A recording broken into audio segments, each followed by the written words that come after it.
let's go ahead and do this PGA Tour. What are the odds? That's why you're here for this fun little segment. First, look at the odds for the next leg of the FedEx Cup Championship. So it's the BMW Championship.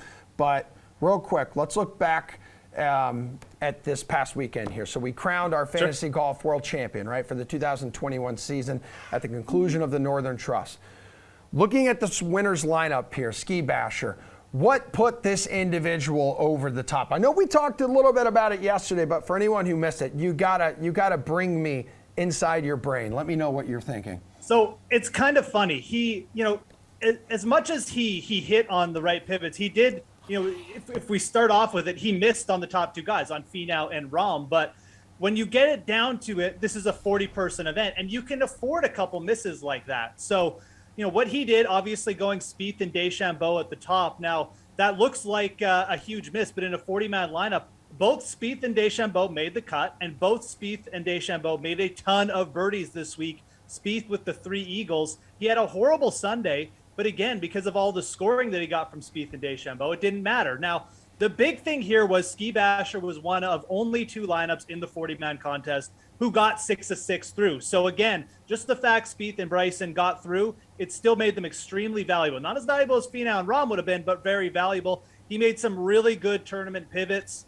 Sungjae Im at 2.5% owned, going off like the Matthew Fitzpatrick, the Sergio Garcia plays, which were more highly owned. Shane Lowry ate the chalk, but then Charlie Hoffman was a good pivot too, because Johnny Vegas at that price was also highly owned, and he missed the cut. So he just made the proper pivots off the really popular plays. And again, he didn't really hit the right notes with Bryson and Spieth, but they weren't huge misses because they made the cut, if that makes sense. So no, it does. Just a really solid lineup, hit those birdie makers, and it really worked out in his favor because they had so much of that heavy chalk missing the cut. I mean, he didn't really have to sweat out a whole lot. Probably the most nerve-wracking moment of all this is you have to wait 5 days instead of 4 to claim like the $1 million prize, right? Like he didn't have much of a threat. Yeah. I'm looking at Kid Cudi here, who was in second place, and I mean, he still finishes almost 30 points behind him.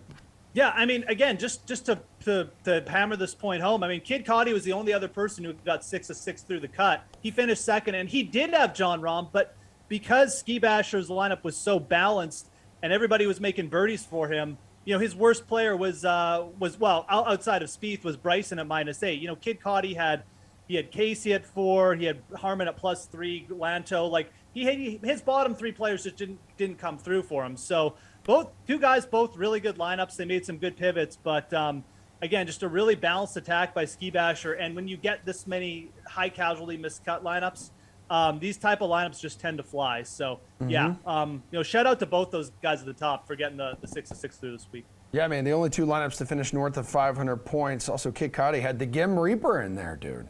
Yeah, I mean, Doug Gim, he definitely carried his lineup. He was the second highest scorer.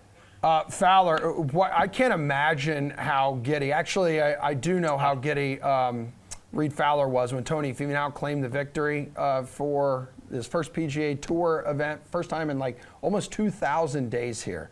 And no one is happier for Finau than Mr. Reed Fowler. I have some pictures that were texted to me with this big smile on his face, but how was Finau able to finish off the tournament with a win this time?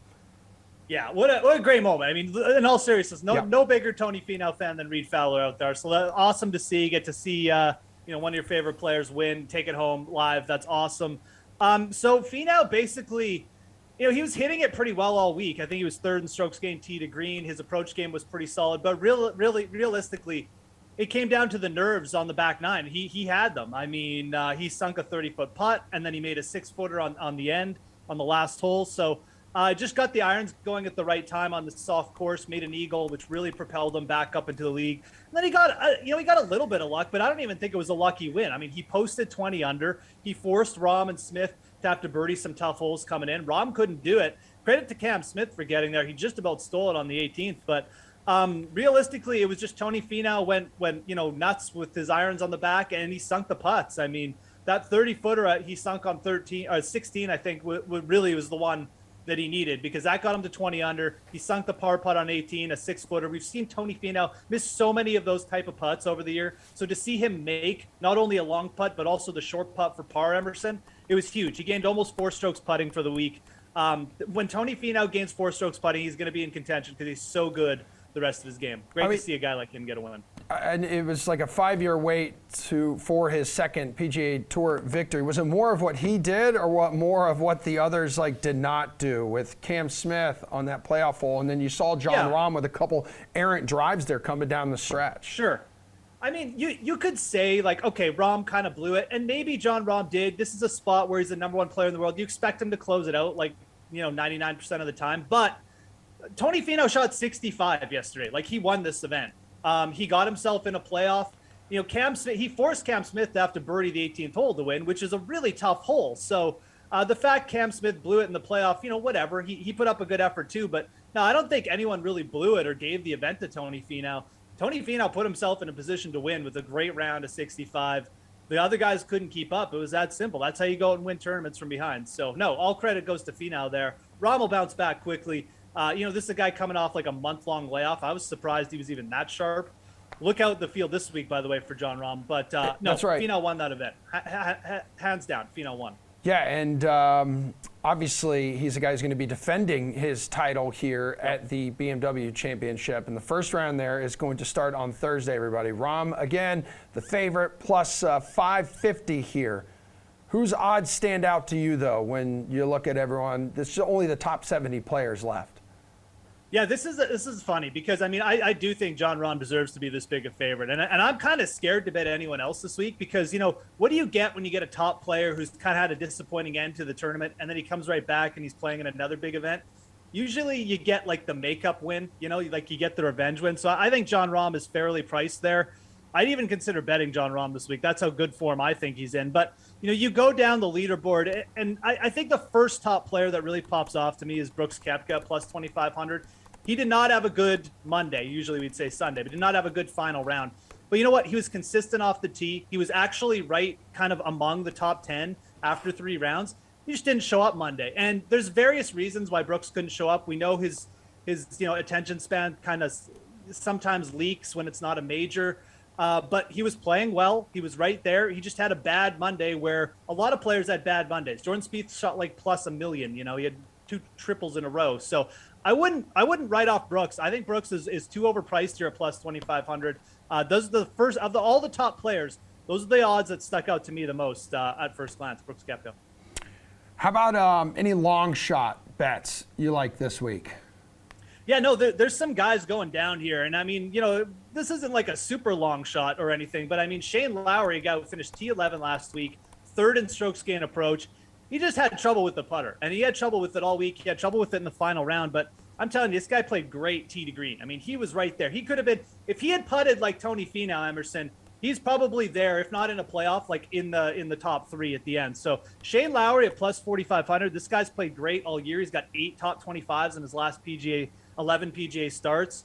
I think plus 4,500 is way too big. I was actually surprised to see him above plus 4,000. I thought he would have been closer, maybe even under plus 3,000. So for me, that's a bit of a misprice. I think in the outright market, Shane Lowry is a really nice value there to get going. And then if you look further down, there's some plays you could take a shot on. Cameron Champ at plus 10,000, always interesting on a par 72 with 4 par 5s. This guy gets hot with the putter. It's absolutely on. So that's someone I might consider sprinkling on. Also, Sung J M playing really good tee to green, plus 6,500.